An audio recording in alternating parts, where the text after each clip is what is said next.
We're going to start in Nehemiah chapter 6, if you'll go there in your Bible tonight, Nehemiah chapter 6. Great to see everybody.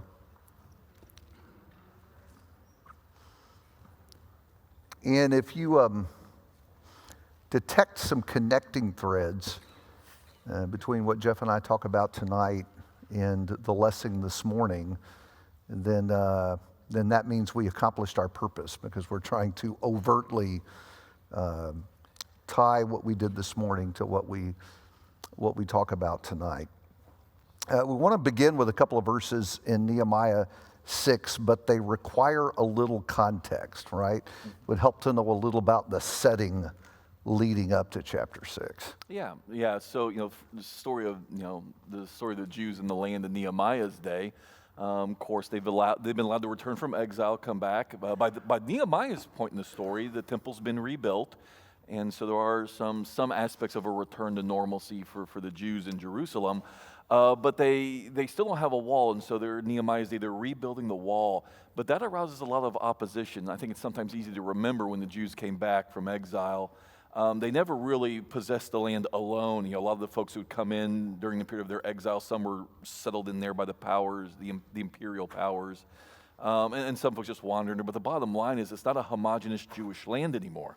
And so there were some folks in the land who really did not approve of the Jews rebuilding the walls of Jerusalem. And so there's a lot of pushback. There's a lot of hostility, threats including legal threats, taking things up with the Persian king.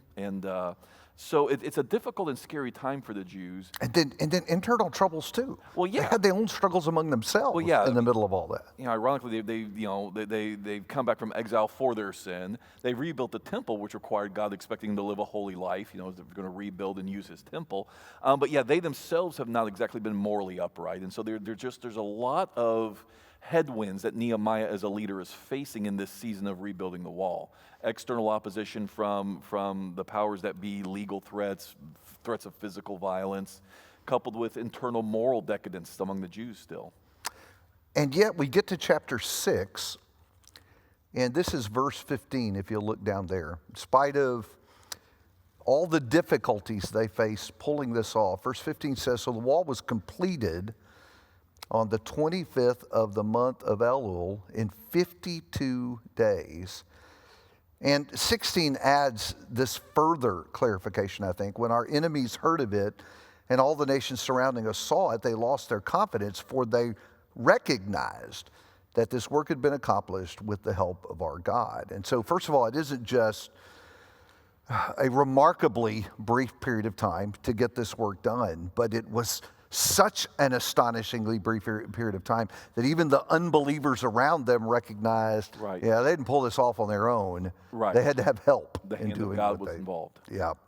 So I think typically when we study the book of Nehemiah, our focus is on this great accomplishment and don't always appreciate the sort of day-to-day work that was underneath it. If you back up a little bit to chapter 2, when he gets all of this started, there's this little note. Look at the end of verse 18. This is Nehemiah 2 and verse 18. He calls the people together and lays the challenge before them. And so they say, "Let us arise and build." And then there's this little note. So they put their hands to the good work. And so the nation comes together and they start building the wall. Then chapter 3 comes, right? Right. And chapter 3 is flyover territory. It's like a genealogy list. Look at verse 1. "Then Eliashib the high priest arose with his brothers the priests and built the sheep gate, and they consecrated and hung its doors. They consecrated the wall of the Tower of the 100 and the Tower of Hanel." Verse 2, "Next to them the men of Jericho built." And so on this chapter goes for 32 verses, and that's what it is. Who worked, right, and where they worked, with very few variations of that. And so you read 4 or 5 verses and you realize, okay, this is the way it's going to go on for a while. And so we just tend to pass over this, forgetting that what this quantifies is what he said in verse 18. So they set their hands to the good work. And these are the people actually doing the work. This is why they were able to accomplish this great feat in 52 days. Why? Because everybody came together to do the work God wanted them to do on the wall. Right, and I think that's why it's so important to appreciate the fact that a chapter like chapter 3 is in the Bible. God wanted us to know that even though it seems like Nehemiah gets all the headline, I mean, this portion of the Bible bears his name, and he's obviously kind of the central figure that God is working through to lead his people. The reality is God knows who these people are, and their work counts before God, so much so that even though their name's mentioned once in the Bible, God wants you to know who these people were and the crucial role that they played in making the rebuilding of Jerusalem and its walls happen.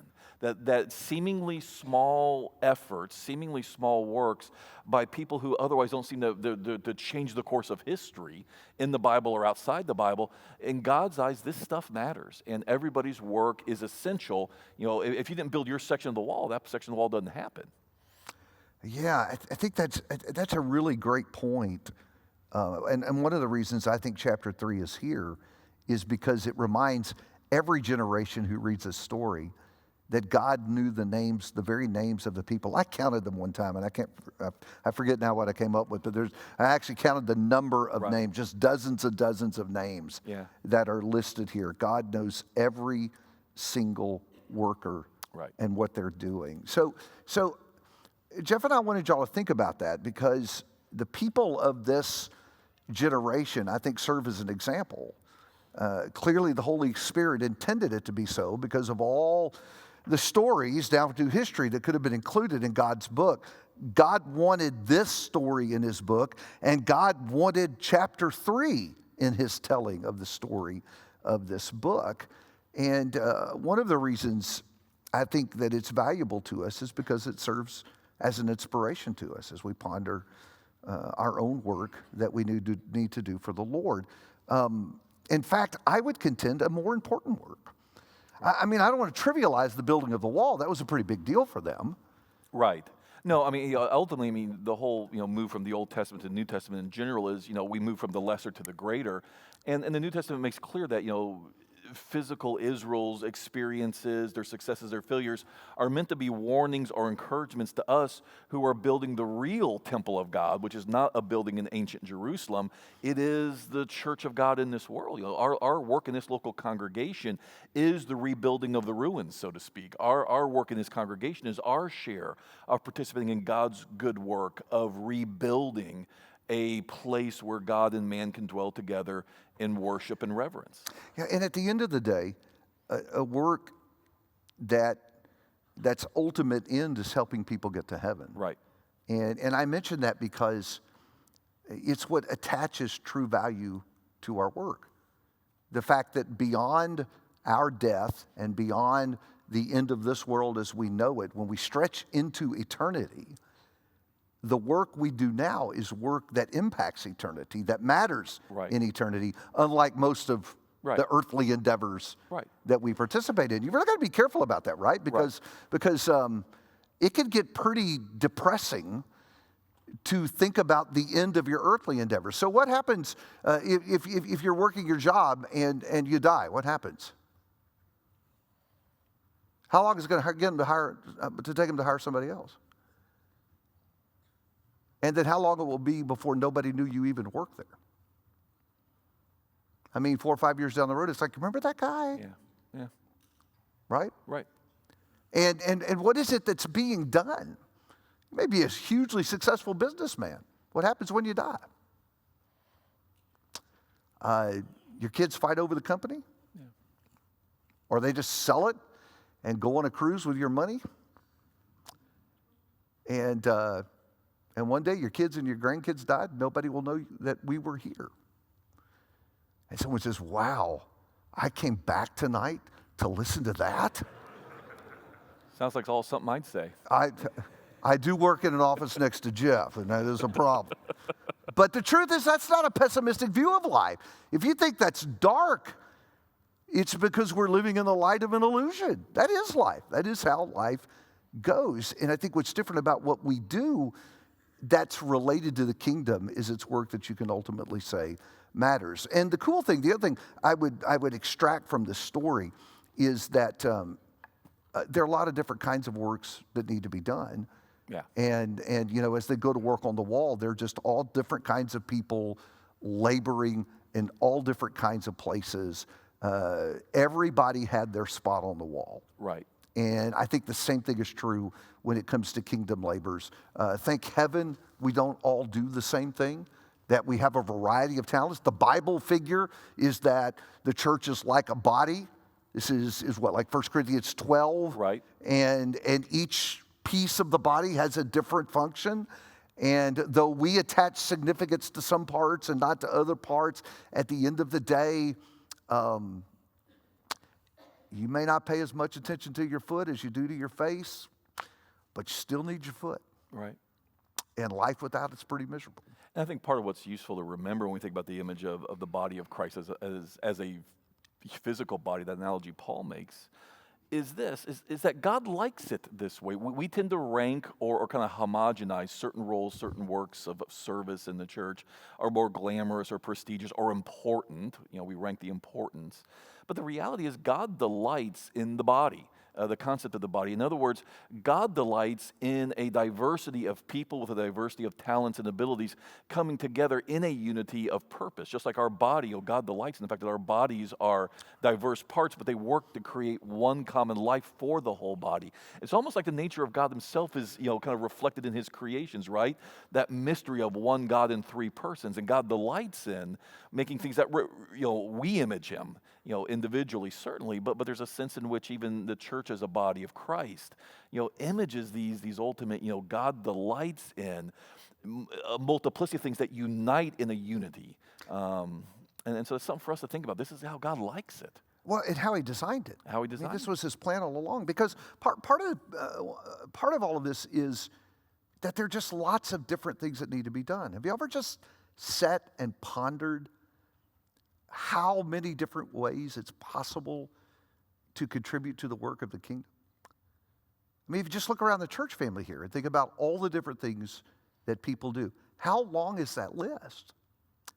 And it actually, you talked about ranking the different works. How long has that been a problem? Oh, wow. Because in 1 Corinthians 12, that whole point is addressing people who thought speaking in tongues was the coolest gift. Right. And Paul says, I'm not even sure that's the coolest gift, but that's not even the thing that matters, right?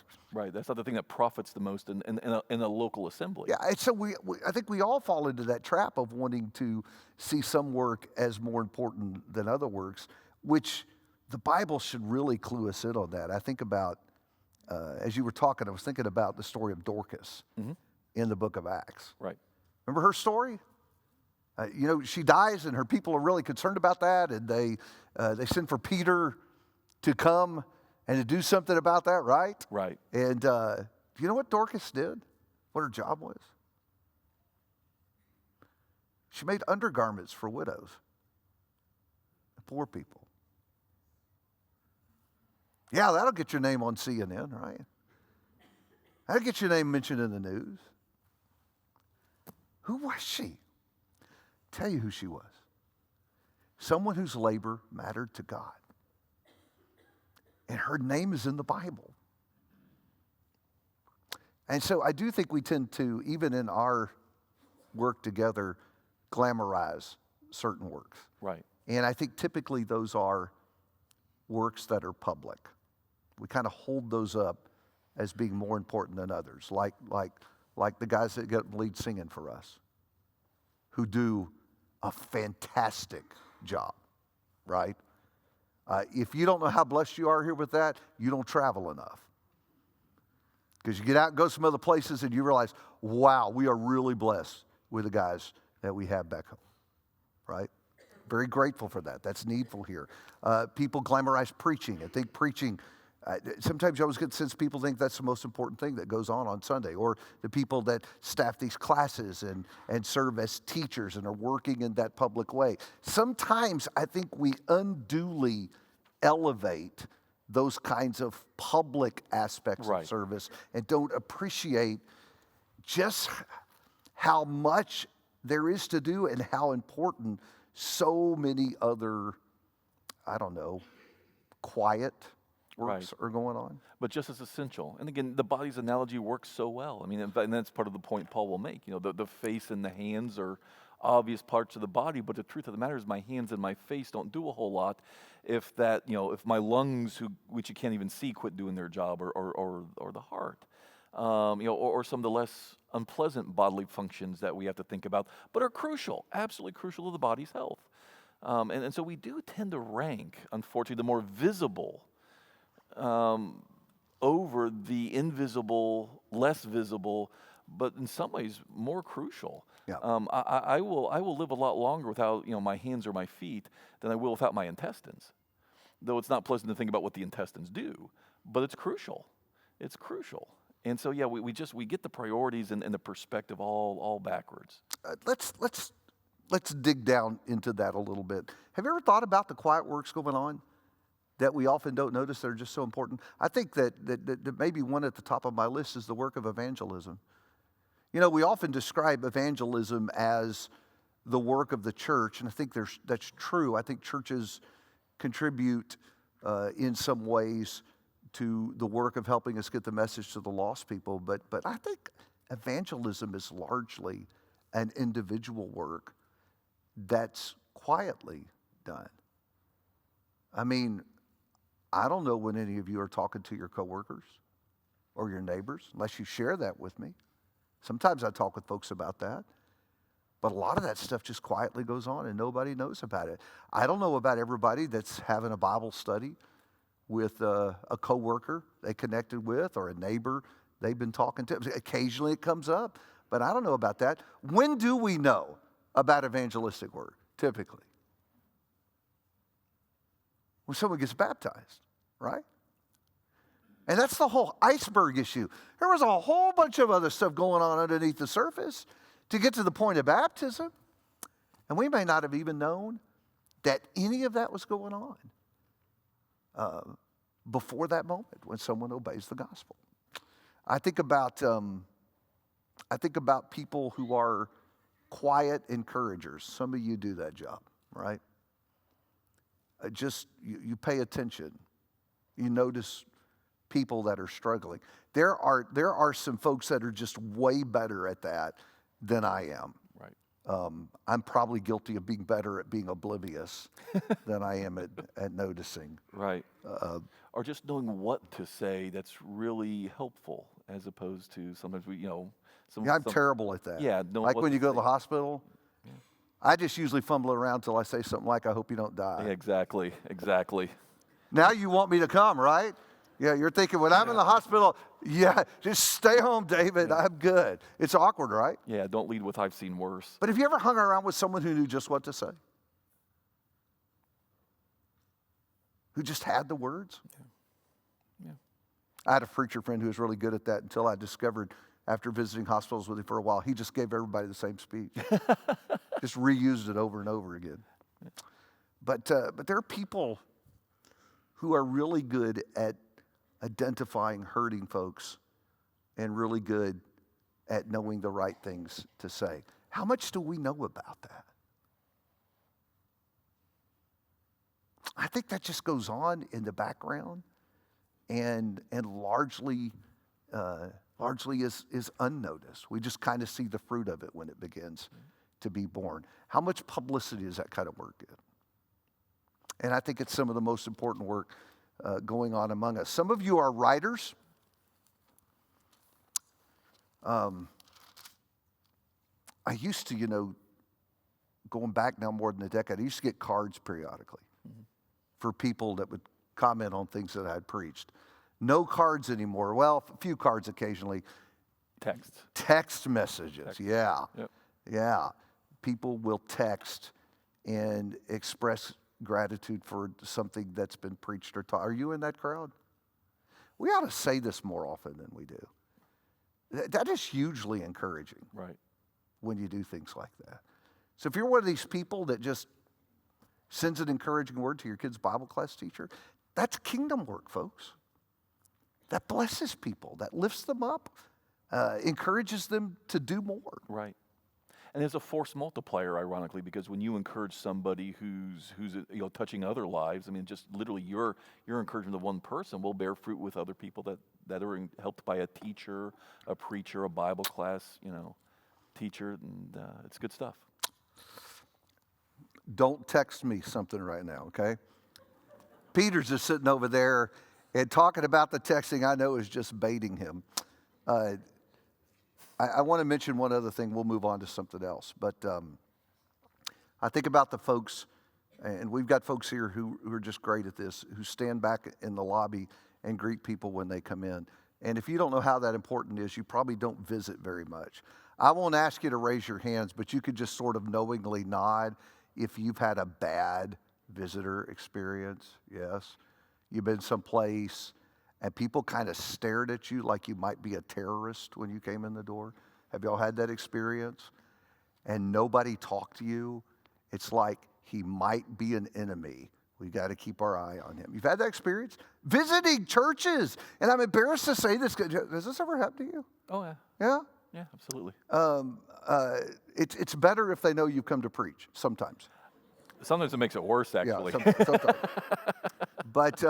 But if you're just a stranger walking in, and I'm embarrassed because it's my brethren, but it motivates me. We got to do better about that. We got to help people feel welcome. Yeah. No, that's the thing people don't realize. A lot of times folks decide whether they're going to come back after they've been visiting, not based on how good the service was or the preaching and the teaching, but whether they felt like they could fit in here because somebody actually acknowledged their existence in this building. That matters as much as whatever goes on publicly. Was anyone nice to me? Exactly. Did anyone even notice me? Yep.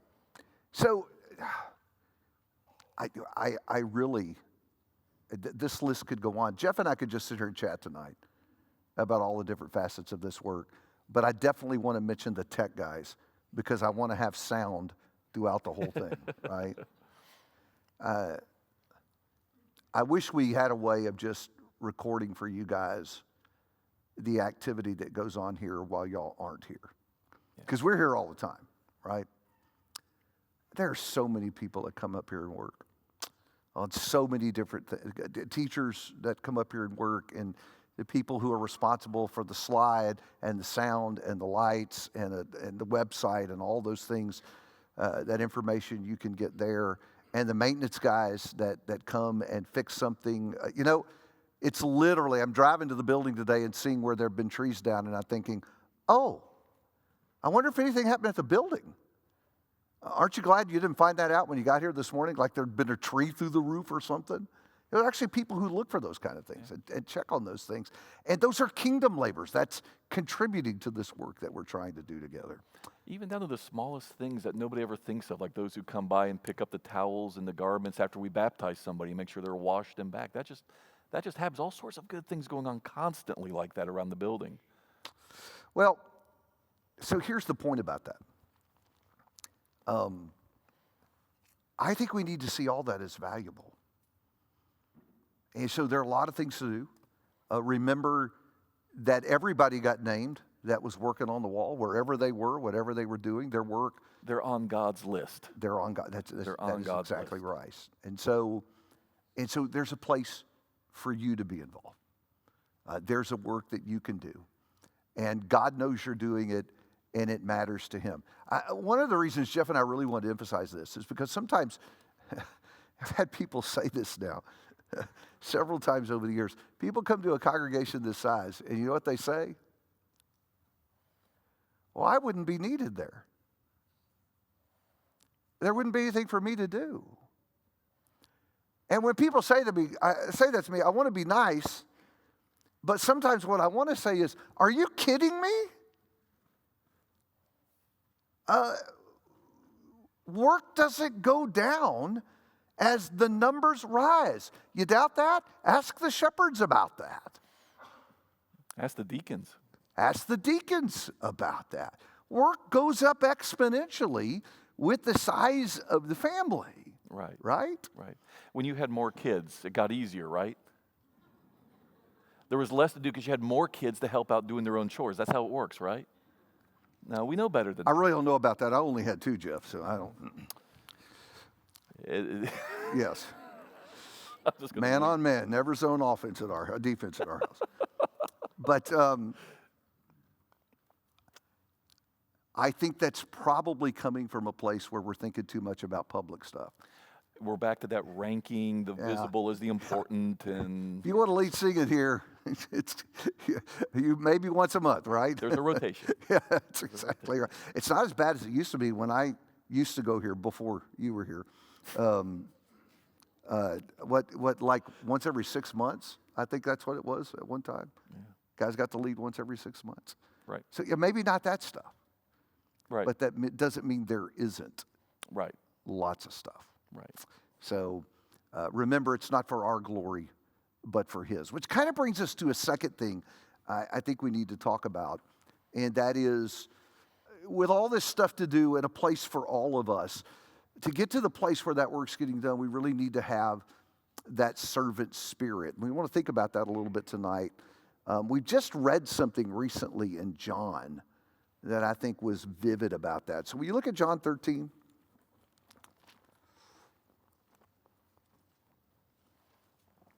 Remember this story?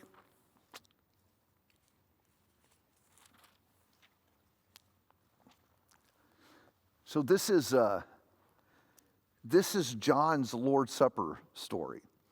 Right. This is how he differs than the other Gospels. Yeah, he doesn't tell the story like the Gospels does. So set this up a little bit for us. Where are we and what's about to happen? Well, I mean, he's about to be crucified. I mean, that's unique to John's Gospel.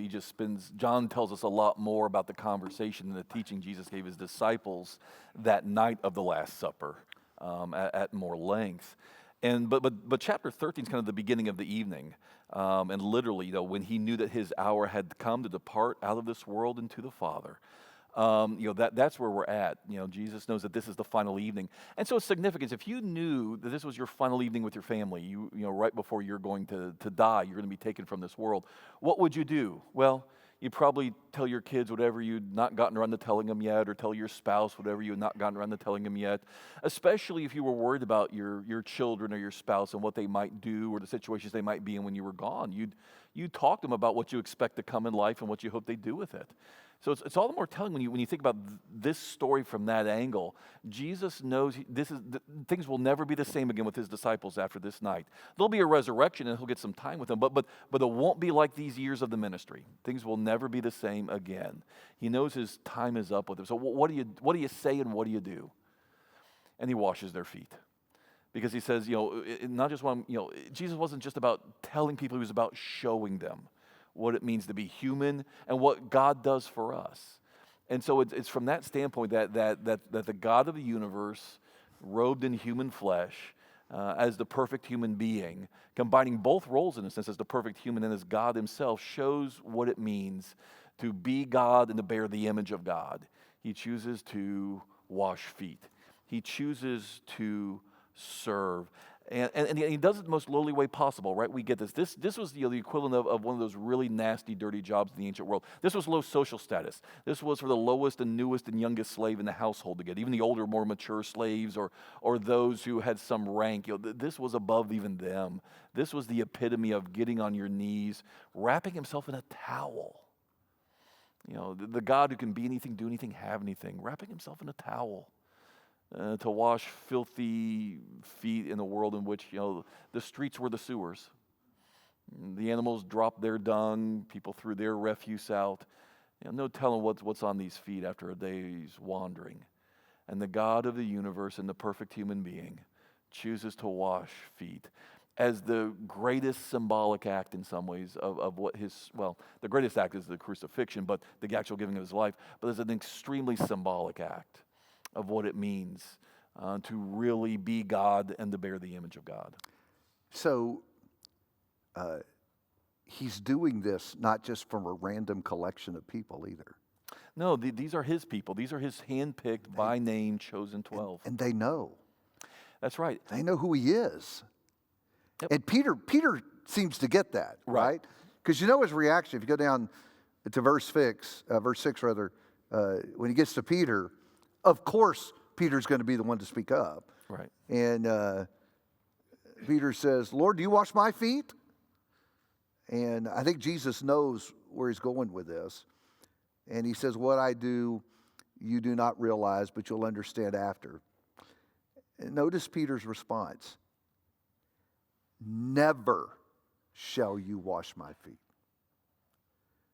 From one angle, he gets it, right? Right. This isn't the way this ought to be. Right. You're God.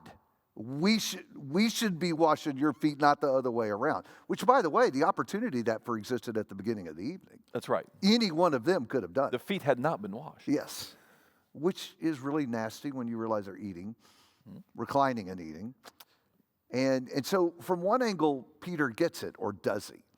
Well, that's the thing is, like so many of the other cases where they can confess he's the Messiah, but not fully understand the implications of the Messiah and what it means to be the Messiah. He's certainly thinking more, I would expect, on the earthly level. A king, who's going to reign on the throne of David, most likely here in Jerusalem. So yeah, there's still that earthly. It's beneath you, but for the wrong reasons. Yeah. Not because you don't do this in heaven, but because kings don't do this on earth. So to me, the linchpin in all of this is 12 through 15. Right. Will y'all look at that? So when he had washed their feet and taken his garments and reclined at the table again, he said, do you know what I have done to you? What's the answer to that question?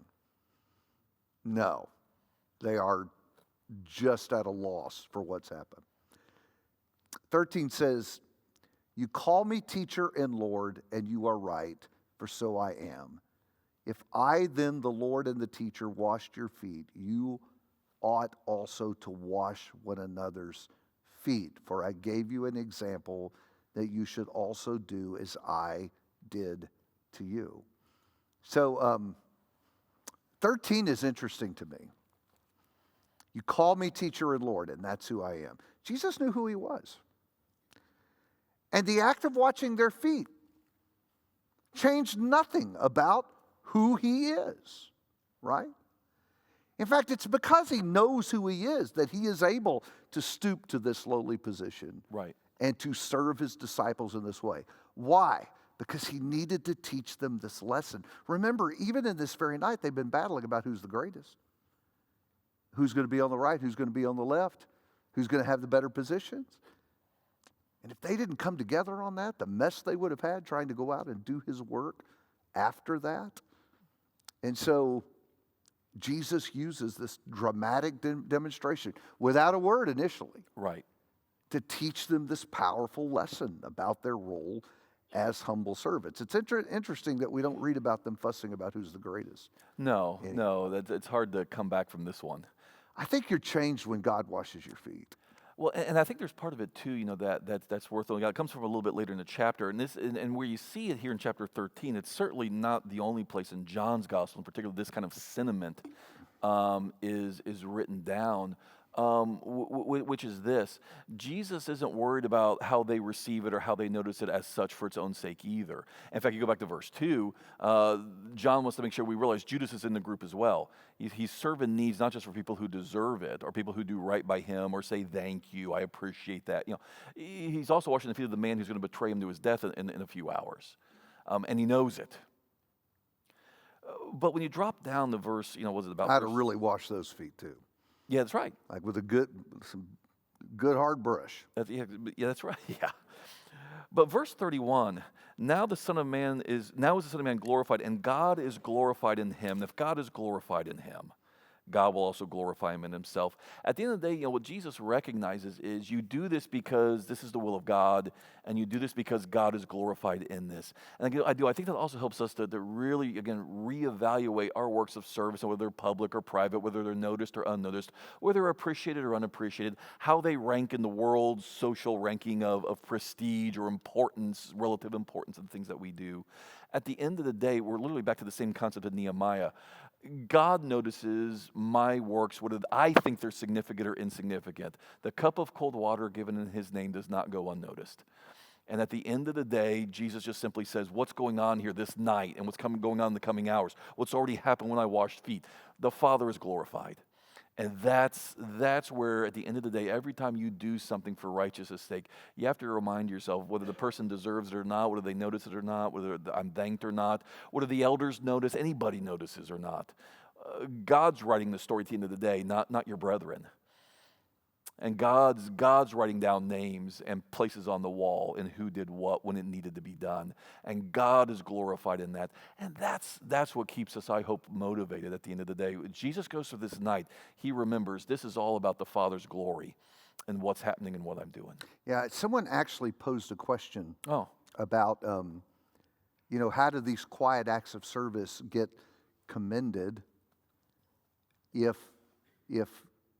they're just quiet acts of service and nobody toots their own horn, so to speak? How do those the acts of service get noticed?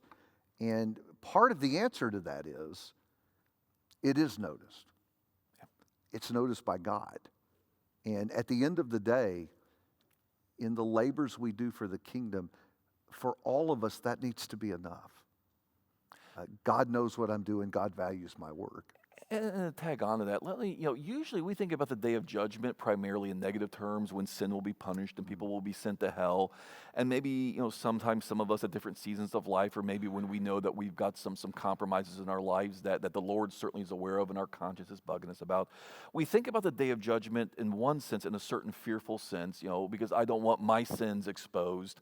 I don't want God to hold me accountable for sins that maybe I've been tolerating or whatnot.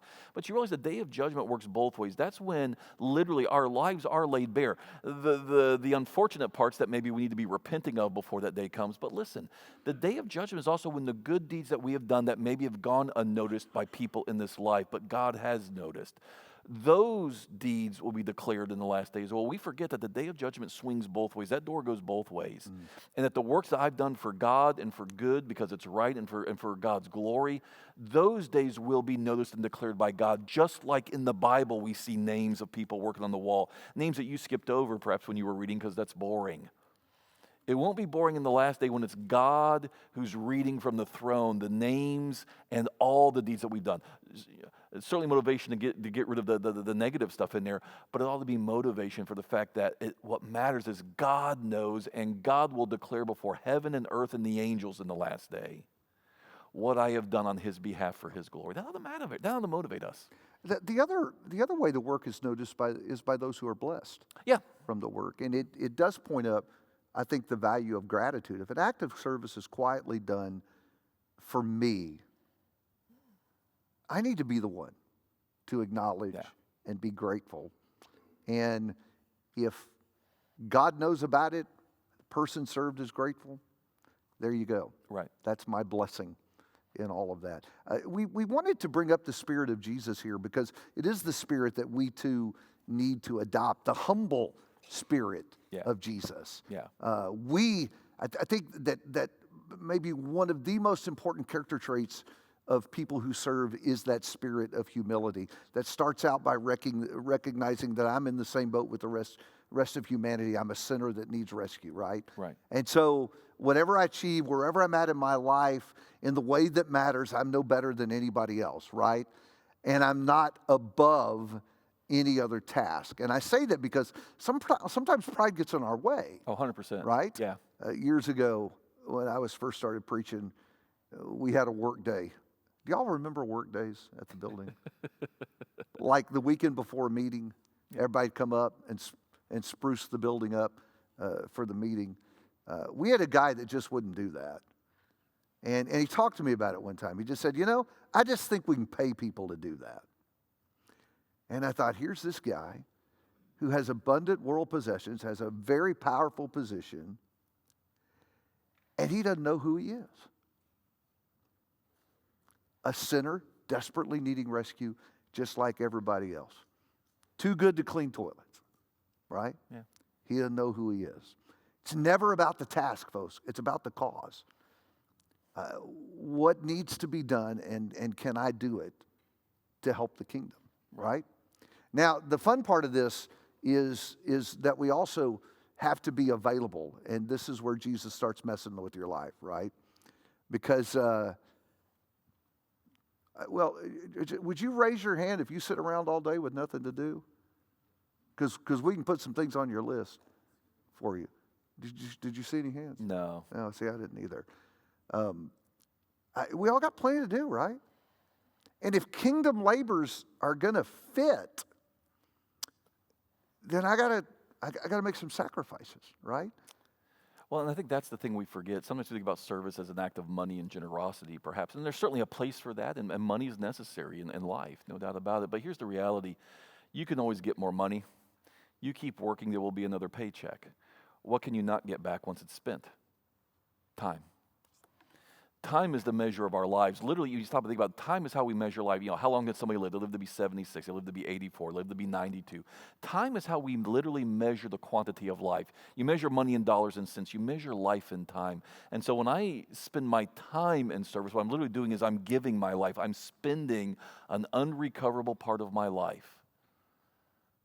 Doing something for somebody else, doing something for the cause of Christ, doing something for God's glory.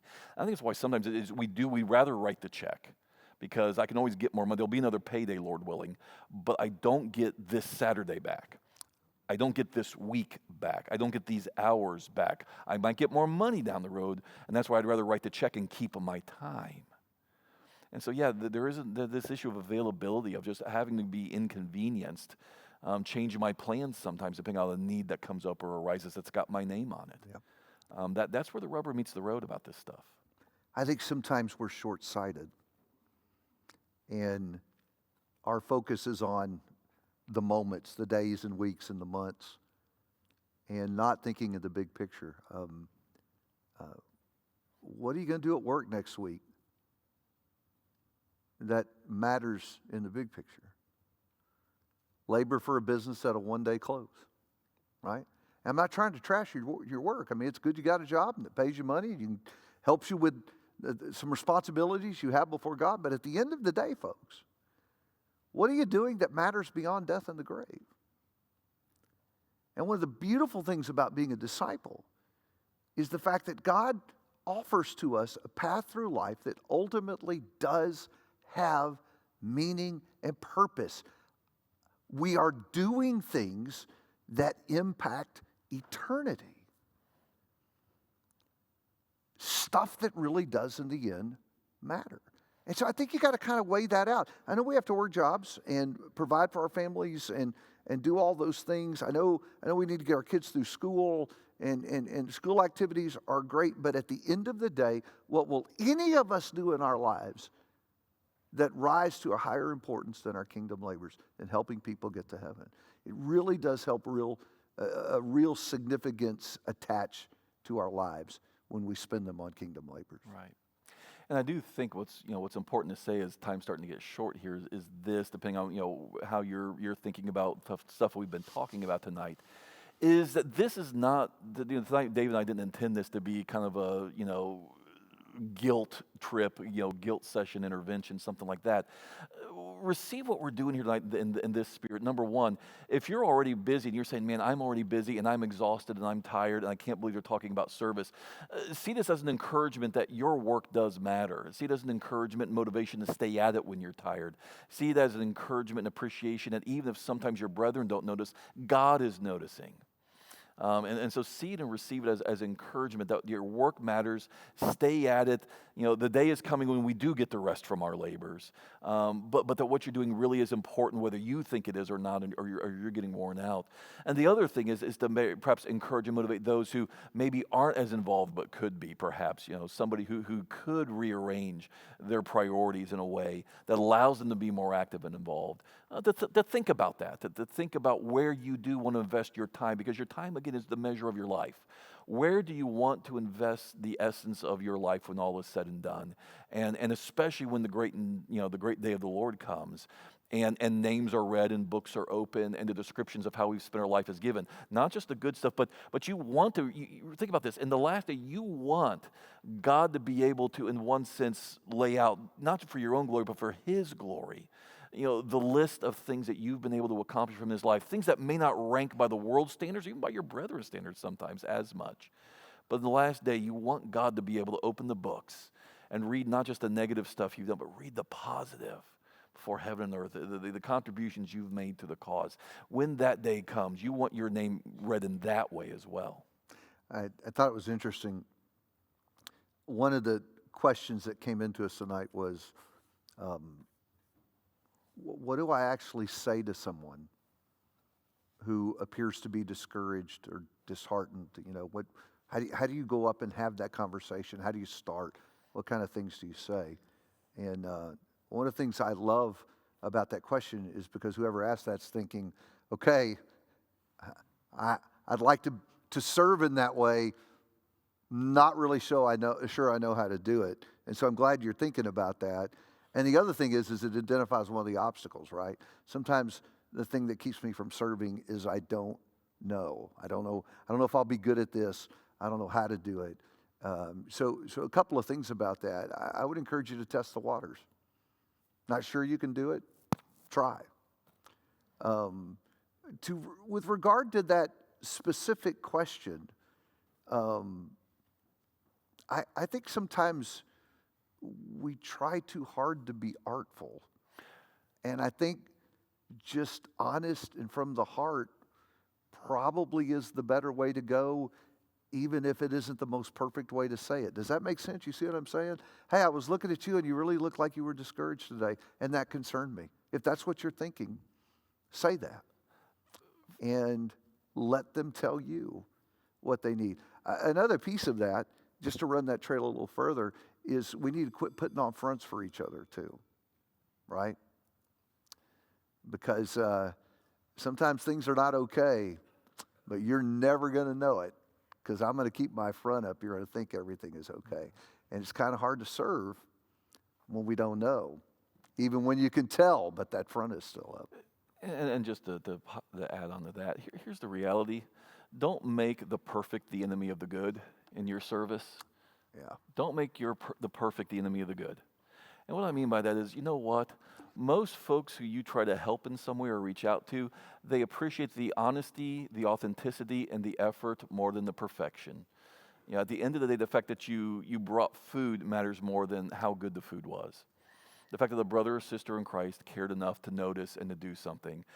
So whatever it is, the reality is your brothers and sisters will appreciate simply the fact that you noticed and you made the effort more than you did it as well as somebody else in the past who's helped them out. Authenticity, genuine care and concern is really what service is about anyways, not how well the service was done. And so don't make the perfect the enemy of the good. Just love and care and reach out to somebody in your life, and do something for somebody when you can. That's where the rubber meets the road. I want to tag on to what Jeff said earlier. It really was not our purpose to load you up with a guilt trip and make you feel bad if you don't feel like you're doing enough. Do we ever do enough? We ever going to get to that place where we say that? But this enterprise we're involved in, folks, is the most important thing anyone is doing on the face of the earth. And I think our desire is for everyone to have a meaningful part in that. It'll bless you. And so, if you're on the back end of life and you're struggling to walk, there's a way for you to be involved in the enterprise. And you guys that are sitting over here and not sure how you can get involved, there's a part for you in all of this. And our desire is that everyone who's a member of the Kleinwood Church has a meaningful part in the work that we're doing together. If you're struggling with that, this church has shepherds who keep the sheep here, and they would love to help you find your place in this family.